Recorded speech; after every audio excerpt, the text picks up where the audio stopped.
Welcome to our channel. My name is Josh. My name is Jett.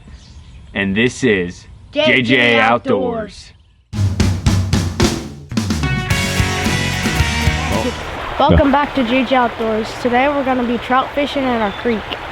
What's today? Is it what day is it? Youth opener. Today is the Pennsylvania's youth opener for trout season. Anybody that would be willing, I believe it's under the age of 16. I think when you hit 16 you need a fishing license. So anybody under that age would have to go get a mentored license, and then there's a volunteer license. So the mentored license is free. I believe the volunteer license is $2.90, and that's just a way that the Pennsylvania Boating Commission can raise money to help stock bigger fish and fund that whole project. Other than that, we're going to get right back in the action here. We're in a little part of our property. The trout stream runs through here, and it's a nice little hole we have here. There's usually a good amount in here. We'll see how many Jett can pull out of here. Okay.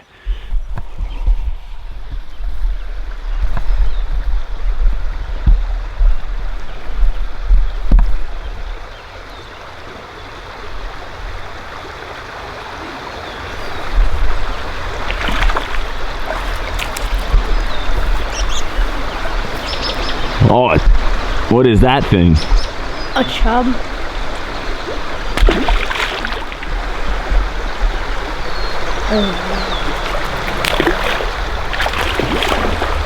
What we got on? Oh, did you miss him? Yeah.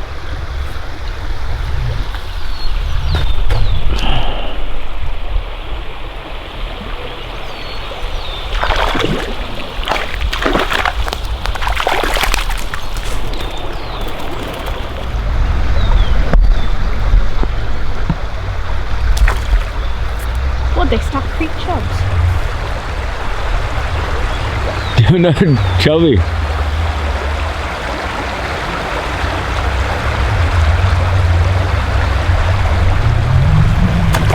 Here, I bet you.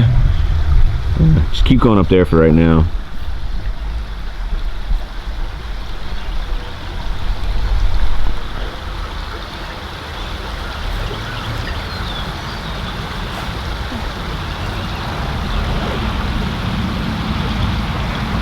That's a trout.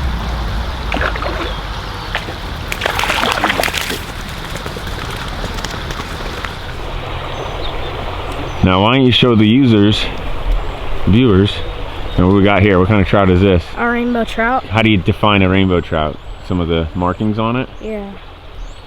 Very red, blue, speckled, pink. Okay. This is what I'm using today to catch the trout. I'm using a trout magnet. And a spinning reel. What kind of spinning reel is that? Shimano. And what kind of rod is that? an ugly stick. Do you prefer to have a really long rod or a shorter rod? It all depends what you're using it for. For trout fishing, yeah, trout fishing a short rod because you need to get under branches with it. Yes, as Jett was saying, a shorter rod. I like to use a 5 foot or below. 4.6 to 5 foot is probably your preference. We got another fish on here. A nice little rainbow. Let me hop down here, bud. But yeah, them smaller rods. You got all these trees and stuff in some of these local spots down home here, and you get hung up. Always right back on one. This is great for the kids. Anybody who's against it, you're crazy. I'll tell you right now, this kid here is a huge outdoorsman, and a lot of it started by taking him out fishing on a youth trout day where he caught a lot of fish. So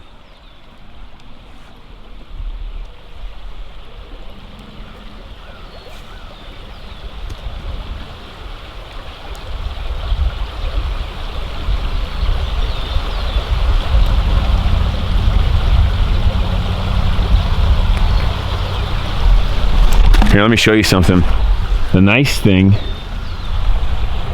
about these little trout magnets, right, is is when you float them and you're kind of bouncing them off through the water there.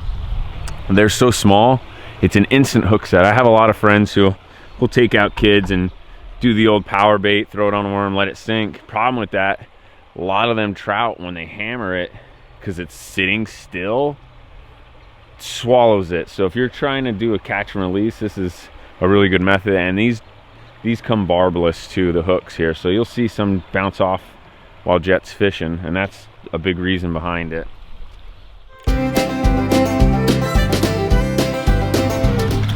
Give you an idea, you can pick these up at Walmart, Bass Pro. We got ours, I think we picked some of these up while we were at the Sportsman show this year down in Harrisburg. So comes with a couple different colors of the soft plastic part, and then you'll actually receive 3 different types of hooks. There'll be a gold, silver, and black. Jett was catching them on black. And don't be afraid when you're out fishing and you have a certain color going for you. We were just using this fluorescent yellow with orange tip.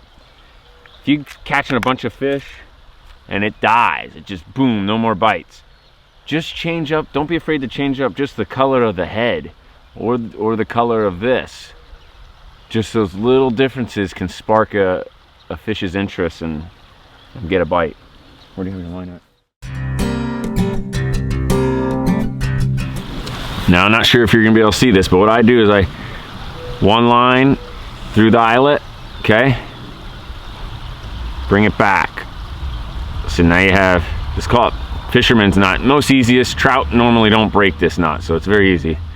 Once you bring it back there, I then rotate that single strand 7 times.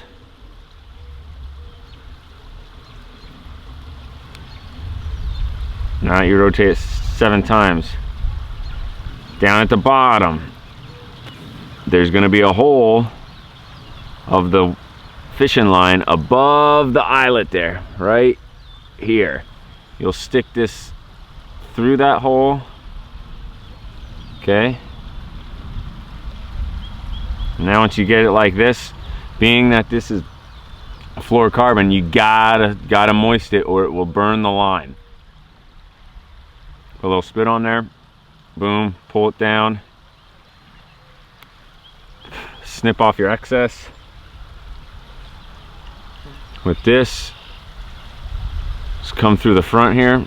I try to push out between the little tails back here, come right between them, like that. And once you're there, boom, you'll have a perfect setup. Now we get back down into business here.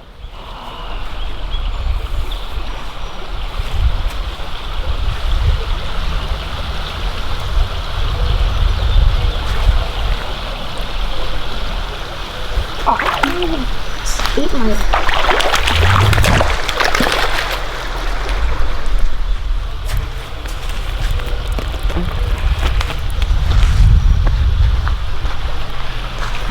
Nice little rainbow here. Probably about a 14-inch fish. As you can see, the colors on it. This is, they'll have these speckles, black speckles all across, and then a vibrant pink line right here.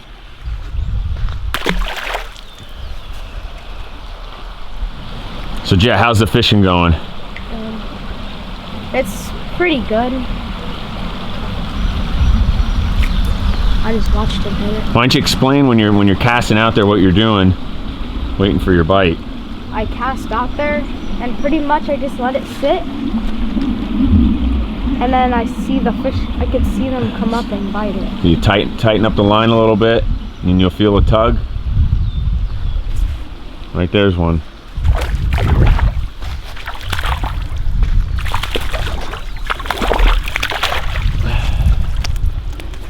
Another rainbow. A lot of rainbows in here. Good size though.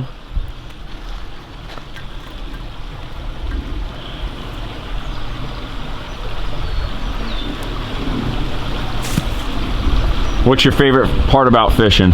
Catching fish. What was that? Catching fish. Catching fish. What's your favorite fish to fish for? Largemouth. Largemouth bass. All right.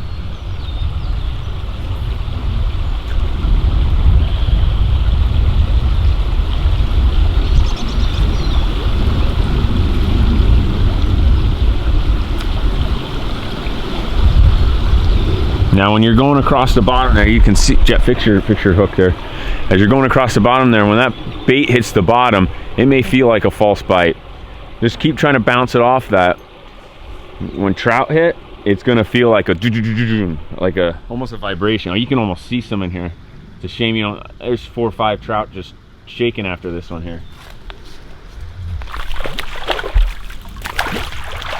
Oh, come on, you gotta bring it to the net, dude. And that's the reason I could see them hitting it.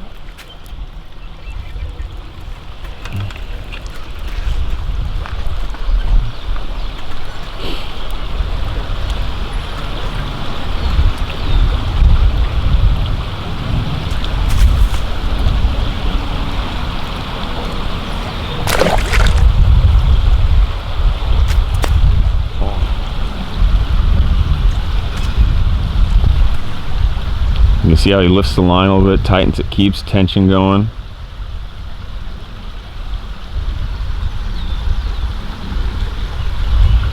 Now what we'll do here, we're fishing on this side here.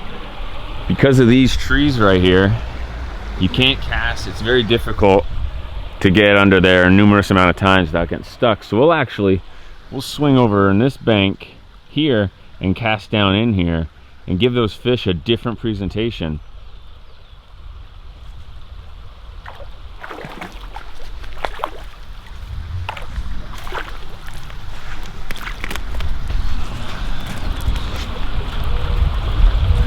What number is that? I don't know. Not keeping count. Do you have any advice to the viewers here? No, not really. None at all. Nothing. What's the one thing you wish you would have known before you ever went trout fishing? Keep your line tension. Keep your line tension. Why is that important? So you can feel the bite. So you can feel the bite. So yeah, when you have a lot of slack in your line,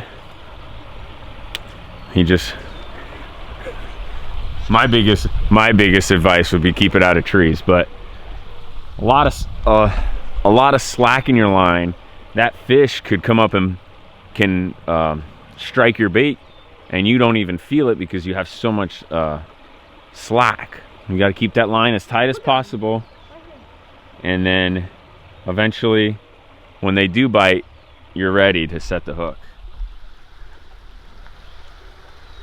Oh, I do see some. Try to get it back in there. There you go. That's a good cast.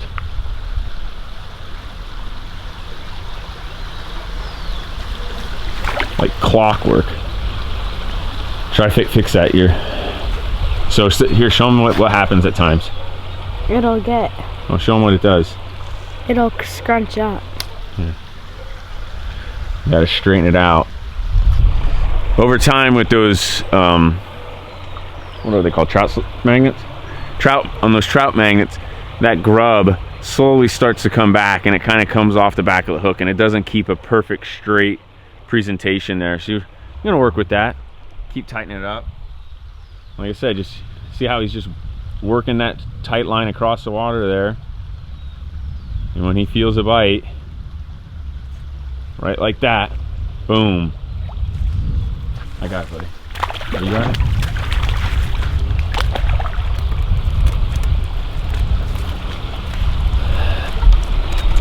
Now he's pretty self-efficient as far as an 11-year-old, which is good because here shortly his baby sister will be out here fishing. So it's nice that he's capable of doing that.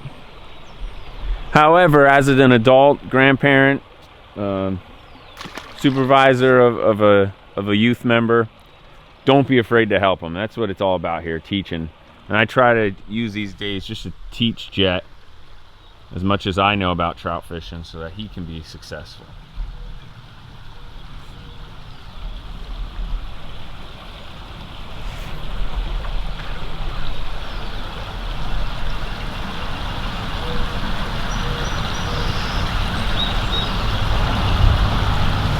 Ooh, he just missed one there.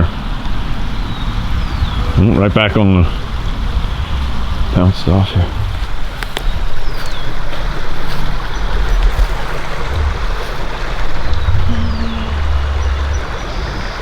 You see how the tension of that line there. Bam, right there's one. Ooh. There's one.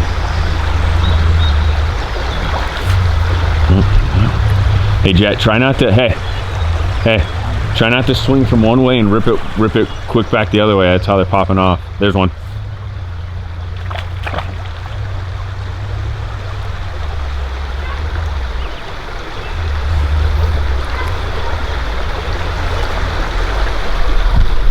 These trout magnets are super nice because we don't keep our trout, so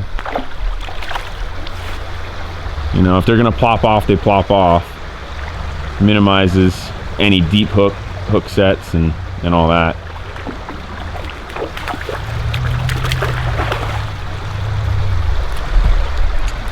This fish here is probably number 10 that he's landed. He's probably lost about 5 or 6, but hey, what's the most important thing about being in the outdoors? What's the most important thing about being in the outdoors, Jett? Talk to the camera on that one. Having fun. Having fun, right? If you guys want to reach out, questions, please hit in the comments. I've done a lot of trout fishing over the years. What type of tips we have in a sense of baits, different things. This is just one type. Obviously there's spinners out there. Spinners work great in these type of situations when the fish are freshly stocked. You just find kind of a color they're going for that day, whether it be gold, silver. A lot dictates off of water clarity. Very clear water as we have today, silver would be a great color. We're hooked up again. Keeping out of the trees.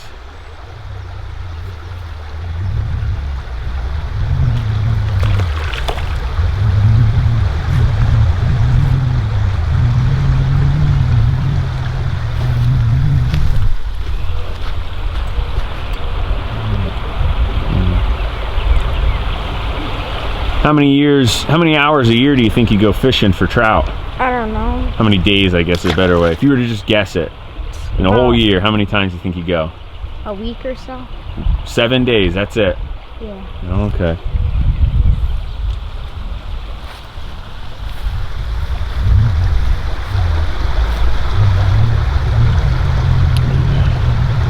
There's...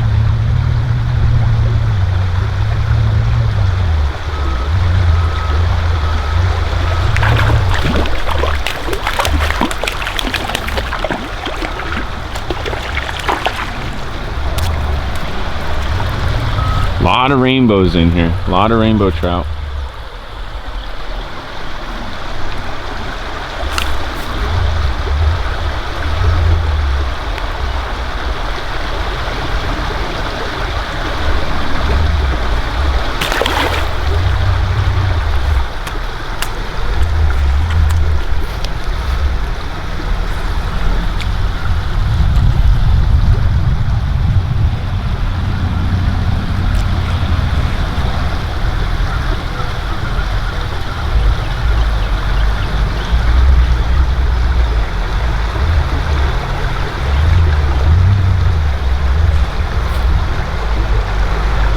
Beautiful country out here. All these farmlands.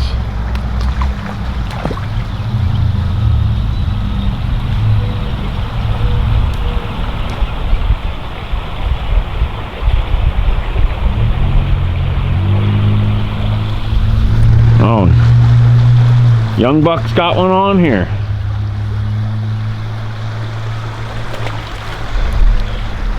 Another great thing here, we fish, this is the upper Little Swatara Creek in Schuylkill County, Pennsylvania. This small creek actually flows straight into Sweet Arrow Lake. Majority of youth members are probably down there right now. It's a huge fish rodeo style event on Youth Day. I know last year, I remember going, it's not a large lake if you're from this area, but there was like 45 boats on that place. I didn't even know how they had enough parking for everything. But another fish on the line here. But Jett, we normally stay in the creek. It's a little less hectic. Obviously, if you have youth, very young members, you know, 0 to 6, 7 years old, that's probably a better event. A lot of bank fishing available, or if you have a boat, you can take them out there. They're not going to get tangled in the trees. Jett, he's a little bit more skilled, so we keep him out here. Right now, he's just in his blue jeans, but my brother and his pap are coming out later, and they're going to take him out wader fishing up and down the creek to hit some of these smaller pockets that are available. But once again, we don't keep any of our fish. We catch and release as long as they're healthy. Any deep ones that are bleeding, those we'll keep and harvest and make a small meal out of. So thanks for following along here. I hope you learned something about this, and just know that this video is the 25 March right now, and opening day of trout, I believe, is next Saturday. I'll give you the exact date, and this is for the whole state. So 2 April at 0800 hours, 8 o'clock a.m. will be the opening day for the entire state of Pennsylvania for trout season, for adults down to kids. So we want to wish you the best of luck here from JJ Outdoors, and keep your lines tight and stay safe out there. Make sure you double check all your equipment this week too. Before you go out, make sure you check your waders in the water and re-spool your fishing line. What are we checking the waders for? See if there's holes in them. Why is that important? Because if you get them filled up, they'll hold you under the water. Yep. So not will they only hold you underwater, but in these 40-degree temperatures, you're gonna get sick. I promise you. I've had it happen to myself, so learn from myself and don't put yourself in that situation.